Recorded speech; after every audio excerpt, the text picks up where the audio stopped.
Many thanks.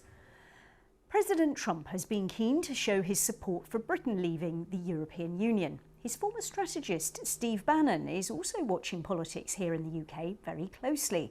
Our North America editor, John Sopel, caught up with him at a conference on the border with Mexico to get his thoughts on Brexit and our new Prime Minister.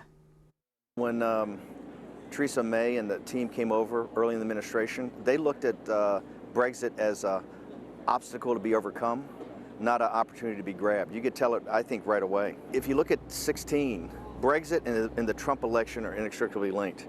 Here we are, what, 2.5, 3 years later on Brexit, and you're still not out. And now you have a hard deadline on October 31st. I think it was inevitable that someone like Boris would actually come to the forefront and become Prime Minister. Now it's still an open question. The 31st, you know, you're burning daylight. That 31st, and the EU is, I think, dug in now in Brussels, that, you know, you got to go, and they're not going to back off and not going to give you an inch.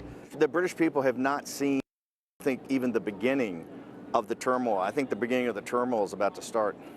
With a hard Brexit? I have said from the beginning, a no deal hard out is the way to go.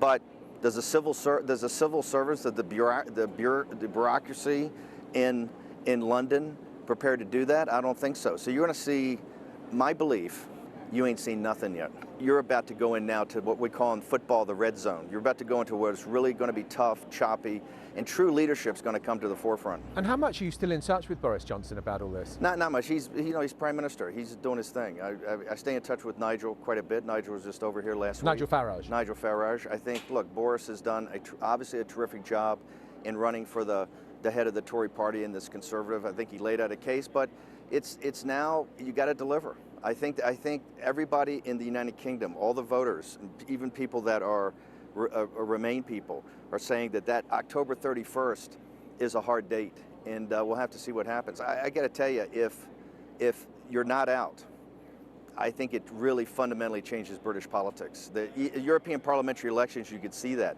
where the Brexit party came out of nowhere. You know, people got to remember, Nigel Farage, I think, is the only individual in political history in England that's won 2 national elections with really entities he kind of created himself. So, do you think there should be some kind of, I don't know, kind of alliance formed between Nigel Farage and Boris? Or do you think there is de facto an alliance? I think it'd be a quite natural alliance to put forward a program. We'll have to see if it comes up or not. Boris is a very savvy guy, and he's thought about this for a long time. He's wanted to be Prime Minister. So he's written books about Churchill, he's written books about leadership.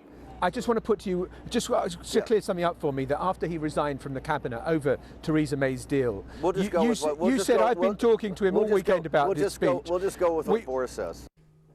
Steve Bannon there talking.